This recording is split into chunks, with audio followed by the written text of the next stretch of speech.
मेरी दादी अक्सर एक कहावत कहा करती थी, माँ पर पूत पिता पर घोड़ा, बहुत नहीं तो थोड़ा थोड़ा। बहुत दिनों तक मैं इस बात से इनकार करता रहा, लेकिन जैसे जैसे घर का माहौल समझ आता गया, मैं भी इस सच के करीब आता गया। बच्चे हूबहू ना सही, काफ़ी कुछ समय अपने माँ पिता जैसे होते हैं। उनकी पसंद नापसंद, उनका काम करने का ढंग या फिर उनकी सनक सनक, यही सब तो पापा हमेशा यूज करते थे। माँ की सफाई को लेकर वो माँ के नियमों के आगे हमेशा असहज रहे। हमेशा उन दोनों में बहस होती रही। आपने फिर पुराना अखबार ऐसे ही गुड़मुड़ा के रख दिया। माँ गुस्साती तो पापा ढाल टाल जाते। अरे अभी हम पढ़ रहे हैं। माँ घुरती हुई पिछला हिसाब खोलने लगती।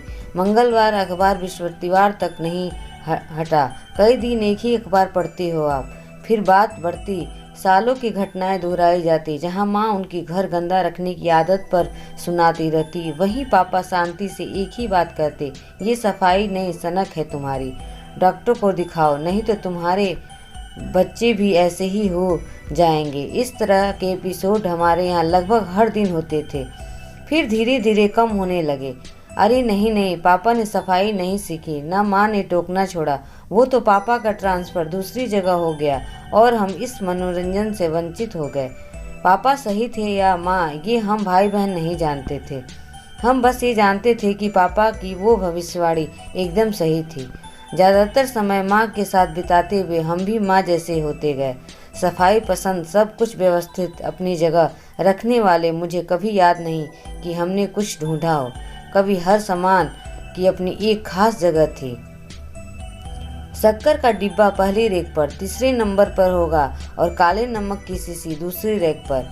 चौथी, ये बातें हमारे यहाँ आए मेहमानों को अजीब लगती थी, लेकिन हमारे लिए सामान्य थी। और इसमें कुछ खास मुझे तब तक नहीं लगा जब तक नीलू मेरी जिंदगी में नहीं आई।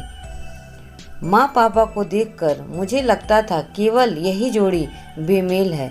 मैं गलत था। हमारी जोड़ी में भी कोई मेल नहीं था।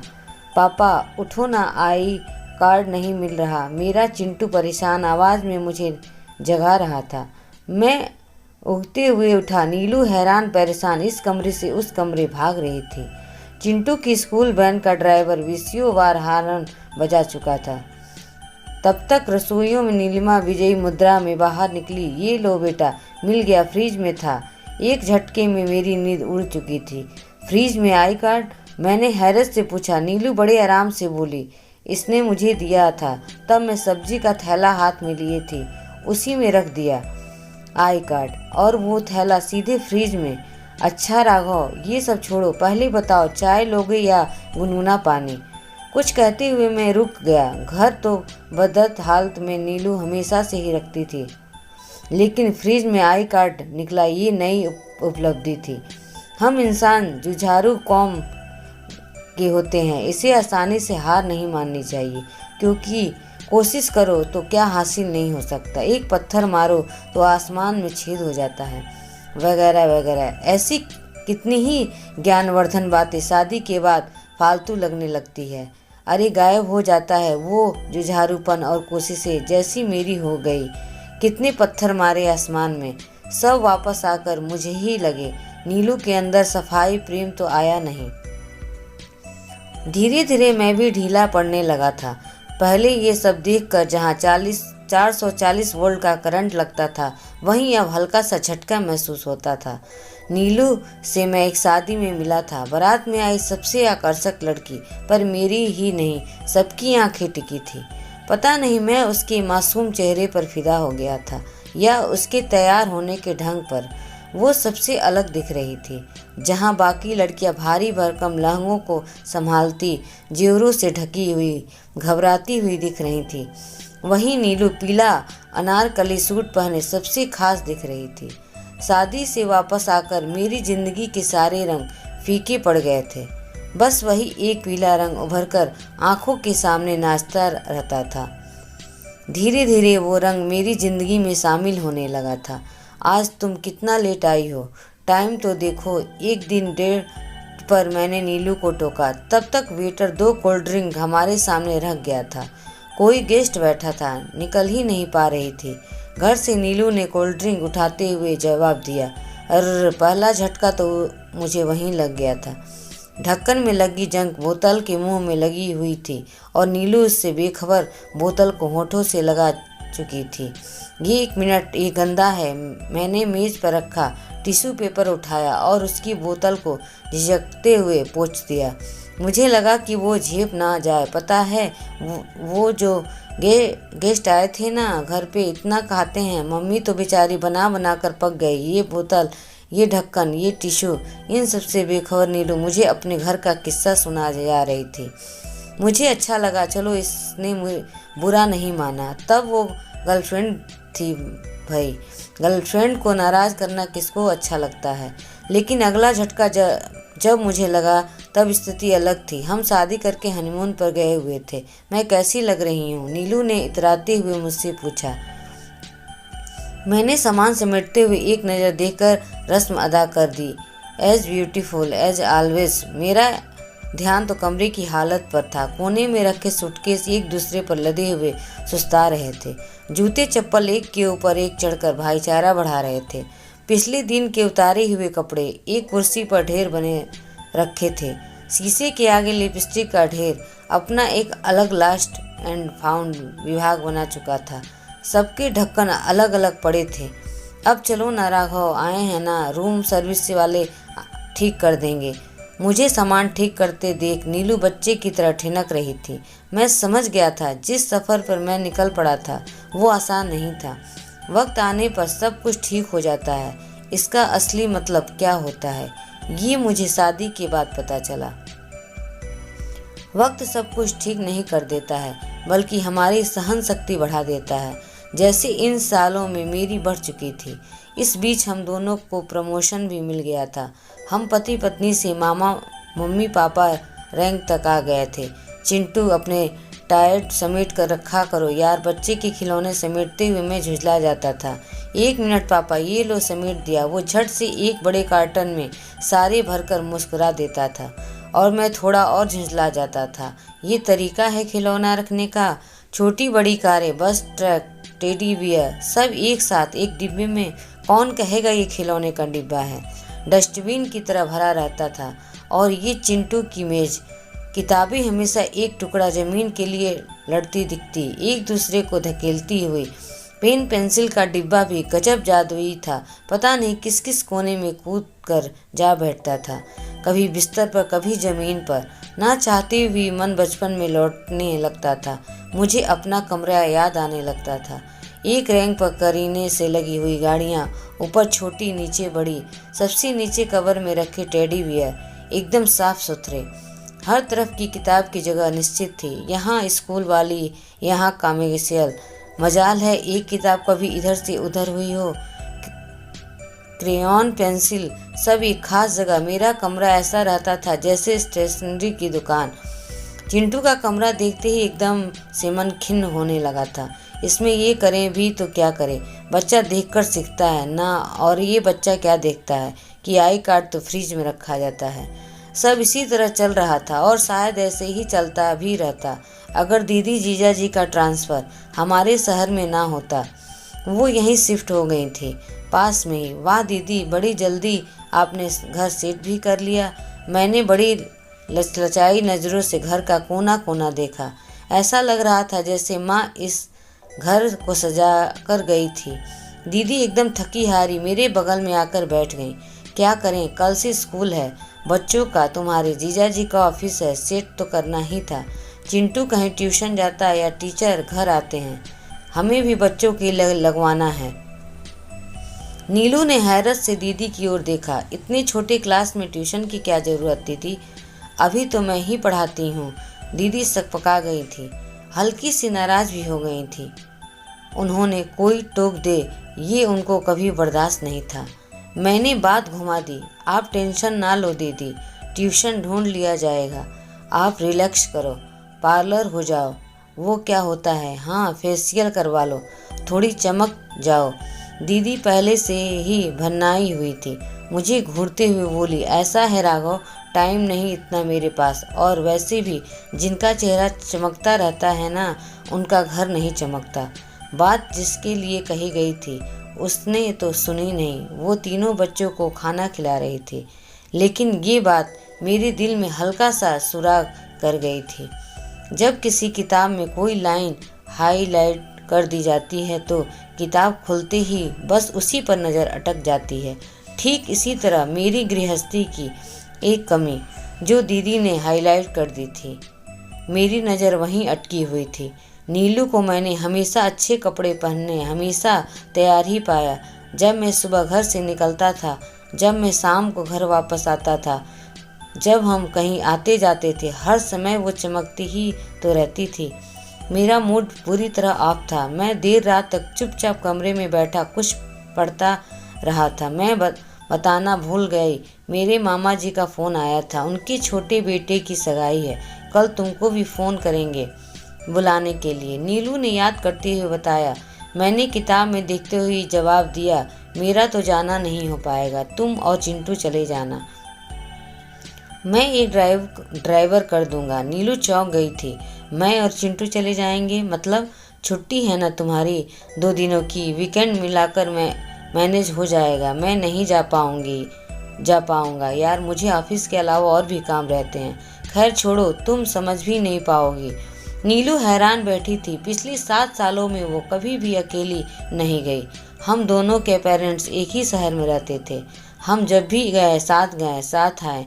नीलू मेरे पास खिसक आई थी, हाथ पकड़कर बोली, गुस्सा हो क्या किसी बात से? सुबह मैंने चिंटू को डांट दिया था, इसलिए सही से बताओ। मेरा दिमाग और गर्माता जा रहा था। मुझे ऐसा लग रहा था कि कुछ बवाल होने वाला था। अच्छा, वो जो मैंने दीदी को टोक दिया कि शाम को बच्चों के नाखून ना काटा करें, उस पर नाराज हो? नीलू ने जैसे ही दीदी का जिक्र छेड़ा, मेरा रोका हुआ गुब्बारा फूट पड़ा। अरे काट तो रही थी, दिन का या रात कभी भी, या तो चिंटू की डायरी में लिख कर आता है तब कटते हैं नाखून। उसमें भी पहले आधा घंटा नील कटर ढूंढा जाता है, तब नाखून काटो अभियान शुरू होता है। किसी चीज़ में कोई सिस्टम नहीं, घर फैला रहता है, बस अपने तैयार होने में कोई कसर ना रहे। खुद को रोकने की कोशिश करते हुए भी ये लाइन मेरे मुंह से निकल गई थी। नीलू ने डबडबाई आंखों से मुझे देखा, कुछ भी नहीं बोली। इससे पहले भी हमारी कई बार बहस हुई थी, छोटे छोटे लड़ाई झगड़े हुए थे, लेकिन आज मुझे जाने क्या हो गया। चाह कर भी मैं खुद को ठीक नहीं कर पा रहा था। सुबह देखा जाएगा सोचकर करवट बदलकर मैं सो तो गया था, लेकिन सुबह जो दिखा उसके लिए मैं तैयार नहीं था। कहाँ की तैयारी हो रही है नीलू? मैंने हैरानी से पूछा। चिंटू स्कूल ड्रेस की जगह जींस टी शर्ट पहने घर में घूम रहा था। नीलू भी बाहर घूमने वाले कपड़े पहनने तैयार भी थी। बताया तो था कल मामा जी के यहाँ जाना है, उनकी गाड़ी इधर आ रही है, तो मैंने सोचा एक दिन पहले ही सही। नीलू ने सूटकेस खिसकाते हुए कहा। इससे पहले मैं कुछ समझाता, उसने एक तीर और छोड़ दिया। अच्छा है, 4-5 दिनों तक घर तो साफ रहेगा। ओह, मैं अब समझा। नीलू मुझसे नाराज होकर घर से जा रही थी। मेरे लिए स्थिति बड़ी अजीब थी। मैं भौचंगा सा बैठा हुआ था। मानना मुश्किल था, लेकिन ये सच था कि नीलू चली गई, वो भी इस तरह से। इससे पहले मैं कभी घर से अकेले नहीं रहा, एक दिन के लिए भी नहीं। लेकिन जब भी मैं ऑफिस के काम से बाहर जाता था, नीलू तो रहती थी, न कैसे रह लेती थी। अचानक मेरे मन में एक अफसोस की लहर दौड़ गई। लगा फ़ोन करके कह दो कहाँ तक पहुँची हो, वापस आ जाओ यार, कल चलेंगे साथ में। फ़ोन उठाया, लेकिन कह नहीं पाया। कुछ था जो मुझे रोक रखा था। मुझे थोड़ा गुस्सा भी आने लगा था। ये कोई तरीका थोड़ी था जाने का। चली गई भन्ना के। इस उम्र में इतनी मैच्योरिटी तो होनी चाहिए नीलू में। लेकिन एक बार आवाज़ सुने बिना चैन भी नहीं पड़ रहा था। हाँ हेलो, चाय पत्ती का डिब्बा कहाँ है? मैंने बहाने से फ़ोन किया। डिब्बा वहीं है, ध्यान से देखो। और करोगे क्या डिब्बे का? चाय बनी रखी है, छान लो। टेबल पर नाश्ता और टिफ़िन भी रखा है।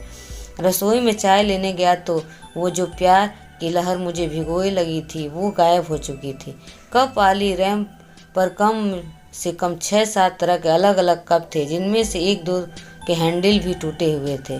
बगल में सिंक पर एक मैला कुचैला कपड़ा सिकुड़कर बैठा हुआ था, जिस पर 2-3 प्रजाति के कीड़े मंडरा रहे थे। बहुत हिम्मत करके राशन वाली अलमारी खोली, लेकिन उतनी हिम्मत कम पड़ गई। एक सी दाल 3-4 डिब्बे में थोड़ी थोड़ी रखी हुई न्यूक्लियर फैमिली जैसी लग रही थी। सबको एक साथ भरकर एक खानदान बनाकर मुझे चैन मिला। कुछ मसाले छोटी छोटी पुड़ियों में छुपे हुए बैठे थे। उनको डिब्बियों में डाला, फिर फ्रिज की सफाई, कमरों की सफाई, सब कुछ निपटा कर बैठा तो घर जैसा लग रहा था, वैसा जैसा मैं देखना चाहता था। बस इसी साफ घर में चिंटू दौड़ता हुआ दिखता रहे और मुस्कुराती हुई नीलू। मुझे इन दोनों की याद आने लगी थी। फ़ोन उठाया तो देखा नीलू का मैसेज आया था, चिंटू के यहाँ पेटीएम है, आज 2 बजे से पहले जाना है। आज से पहले मैं कभी किसी मीटिंग के लिए स्कूल गया ही नहीं था, हमेशा नीलू ही जाती थी। मैंने झिझकते हुए क्लास में कदम रखा। टीचर मुझे पहचानते हुए मुस्कुरा दी। Please come, I must say your child is a genius. उन्होंने मेरे सामने चिंटू की exam reporter, certificate, trophy, medals का ढेर लगा दिया था। मैं हैरान था। वो बोलती जा रही थी, हर फील्ड में एक्सलेंट कर रहा है वो। Of course credit goes to his parents. मैं थैंक्स कहते हुए झेप गया था। आधे से ज़्यादा कंपटीशन तो मुझे पता ही नहीं थे कि कब हुए, एग्ज़ाम कब शुरू और कब ख़त्म हो जाते हैं। मैं जान तक नहीं पाता। बहुत सारे पेरेंट्स को टीचर्स समझा रही थी, बच्चे को टाइम दिया करिए, उसको ये सिखाइए वो सिखाइए, और मेरी और शाबाशियों का ढेर लगा था। मैं असहज महसूस कर रहा था। इन शाबाशियों पर मेरा कोई हक नहीं था। मन में कई तरह के सवाल घूम रहे हों तो अकेलापन काट खाने को दौड़ता है। मेरे लिए 3-4 दिन कटना बहुत मुश्किल हो रहा था। एक बैग थोड़ा बहुत सामान लेकर मैं अगली सुबह दीदी के यहाँ आ चुका था। अरे आज तो तुम्हारा भाई आया है, आज भी वही ब्रेड बटर। जीजा जी ने नाश्ते की टेबल पर मुंह बनाए। मैं मुस्कुरा दिया। कटक तो मैं भी नहीं पा रहा था। दीदी तुनकते हुए बोली, भाई के यहाँ तो सुबह सुबह बनता है सब्जी पराठा, इतना हैवी तो अपने यहाँ कोई खाता भी नहीं, वैसे हेल्दी भी नहीं रहता, इतना भारी। जीजा जी ब्रेड स्लाइस हवा लहराते हुए हंसे। ये बहुत ढेर हेल्दी है ना। मैं थोड़ा बहुत खाकर उठ गया था। मुझे कुछ याद आने लगा था। कितने ही बार मैंने बना हुआ खाना देख कर भी नहीं खाए की फरमाइश की थी और नीलू ने पूरी कर दी थी बिना शिकायत। मुझे कभी लगा ही नहीं कि इसमें कुछ खास था। दीदी के यहाँ आए मुझे 2 दिन हो चुके थे। एक अजीब सा सन्नाटा घर में पसर रखा था, या मैं उदास था इसलिए मुझे ऐसा लगता था। दीदी और जीजा जी के बीच भी एक अजीब तनासनी महसूस होती थी। क्या हुआ जीजा जी, कोई ऑफिस की टेंशन है? एक दिन जीजा से मैंने पूछ ही लिया था। वो हल्का सा मुस्कुराकर अचानक गंभीर हो गए। जानते हो राघव, जिंदगी के कायदे कानून होने चाहिए, अच्छी बात है, लेकिन उनकी कायदे कानून में अलग जिंदगी उलझ कर रह जाए तब ठीक नहीं होता। कोई बात हो गई क्या? मैंने पूछा तो वो झुंझला गए। और एक बात नहीं यार, ये हर बात पर रोका चीखता परेशान होता। लाइफ पार्टनर किसी को अच्छा नहीं लगता, सब कुछ कसा कसा दम घुटने लगता है। ठीक से सांस लेना हो ना हो तो ज़िंदगी में थोड़ी सी जगह लापरवाही को भी देनी चाहिए। अरे मेरी छोड़ो, बच्चों के दोस्त घर आकर खिलौने नहीं छू सकते, खिलौने सजे रहते हैं। बस मुझे अपना घर याद आने लगा था। चिंटू और उसके दोस्त का 4 तकिए मिलाकर हाउस हाउस खेलना, या सारी गाड़ी एक के पीछे एक खड़ा करके ट्रैफिक जाम वाला खेल खेलना। बचपन के ये रंग मेरे घर में पूरी तरह फैले हुए थे और इन्हीं से मेरी दुनिया भी रंगीन थी। और भी बहुत से रंग थे जो नीलू की खुशमिजाजी से फैले हुए था। वो तैयार होकर रहती थी। सच कहूँ तो मुझे कितना अच्छा लगता था उसको ऐसे देखकर। अपनी बेवकूफ़ी पर मैं हैरान था। अपनी ज़िंदगी के स्वाद खुद में ख़त्म करना चाहता था। तुमको मैंने कितना मिस किया। आइंदा इस तरह गुस्सा होकर मत जाना। नीलू के आने पर मैंने संजीदा हालत होकर कहा। वो मुस्कुराने लगी। पहले सूटकेस खोलो, तुम्हारे लिए एक सरप्राइज है। ओफ ओफ। सूटकेस खोलते ही बदबू का एक भभका तेजी से मेरी नाक में घुसा। एक बैग में गीले कपड़े रखे थे। ये बदबू शायद वहीं से आ रही थी। दिमाग खराब हुआ, लेकिन इस बार मैंने अपने को संभाल लिया। क्या हुआ, पसंद नहीं आई शर्ट? नीलू मासूमियत से पूछ रही थी। मैंने सूटकेस बंद करते हुए नीलू को शरारत से देखा। बहुत अच्छी लगी, चलो अब पहना भी दो।